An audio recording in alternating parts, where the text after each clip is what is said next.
ជាង100ឆ្នាំមុនកូកាកូឡាលក់បានតែ9ដបប៉ុណ្ណោះក្នុងមួយថ្ងៃប៉ុន្តែបច្ចុប្បន្នគេអាចលក់រហូតដល់រាប់ពាន់លានដបក្នុងមួយថ្ងៃឯណោះនេះគឺជាសាច់រឿងខ្លីនៃពីក្រោយភាពជោគជ័យដ៏អស្ចារ្យរបស់ក្រុមហ៊ុនកូកាកូឡានៅឆ្នាំ1886លោក John Steve Pemberton ដែលជាឱសថការីម្នាក់នៅទីក្រុង Atlanta សហរដ្ឋអាមេរិកបានបង្កើតទឹកសេរ៉ូធម្មតាមួយប្រភេទដែលក្រោយមកបានក្លាយជាភេសជ្ជៈមួយក្នុងចំណោមភេសជ្ជៈដែលត្រូវបានគេពេញនិយមទទួលទានបំផុតនៅក្នុងពិភពលោកគឺ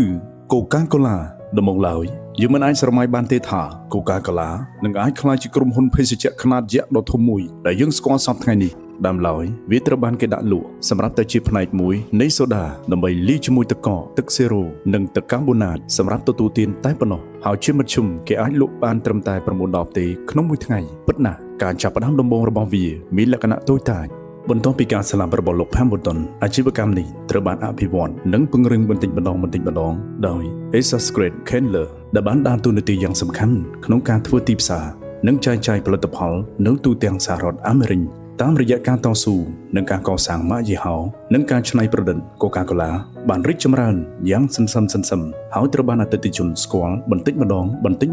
ក្រោយមក Coca-Cola បានរីកចម្រើនយ៉ាងឆាប់រហ័សហើយការលក់មានការកើនឡើងកាន់តែច្រើនទៅ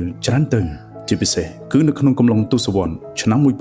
1950និង60ដោយសារសង្គ្រាមលោកលើកទី2ត្រូវបានបញ្ចប់ហើយពិភពលោកក៏បានស្គាល់នូវការដោះដូរពាណិជ្ជកម្មអន្តរជាតិឡើងវិញក្រោយមកនៅឆ្នាំ1991នៅពេលដែលសហភាពសូវៀតដួលរលំប្រទេសដែលធ្លាប់ជារដ្ឋជំនួសរបស់សហភាពសូវៀតបានប្រកាសឯករាជ្យហើយការធ្វើពាណិជ្ជកម្មរបស់បណ្ដាប្រទេសទាំងនេះជាមួយនឹងលោកខាងលិចក៏មានការកើនឡើងទើបធ្វើឲ្យ Coca-Cola អាចឈានជើងចូលនៅក្នុងទីផ្សារអន្តរជាតិហើយរីកសាយភាយរហូតស្ទើរពាសពេញពិភពលោក Coca-Cola បានក្លាយជាបេសជ្ជៈនៃអត្តសញ្ញាណរបស់ពិភពលោកហើយយោងតាមរបាយការណ៍របស់ក្រុមហ៊ុនពួកគេអាចលក់បានប្រហែល 1.8 ពាន់លានដបជារៀងរាល់ថ្ងៃនៅទូទាំងប្រទេសជិត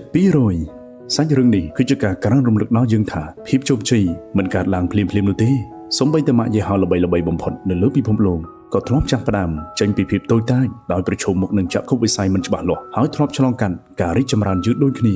ដំណើររឿងរបស់ Coca-Cola បានបង្រៀនយើងថា